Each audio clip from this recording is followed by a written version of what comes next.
उससे निकले कैसे? असल में देखिए जी, स्पोर्ट्स तो है ही मुकाबले का नाम। आप हर रोज सुबह उठते हैं, मैच खेलने जाते हैं, मुकाबला करते हैं।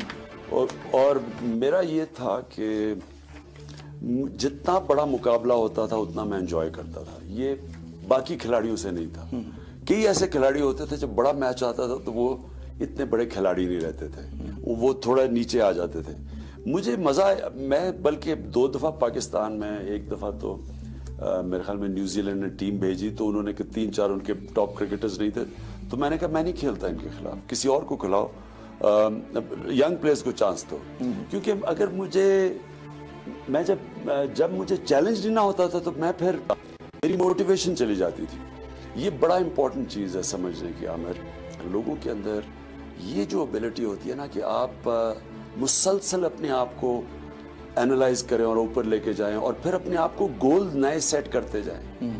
लोग अपने आप को जिस दिन आपने समझा ना मैं पहुंच गया हूं, बस वो आपका फिर नीचे डिक्लाइन शुरू हो जाता है। अच्छा, टीम सिलेक्शन के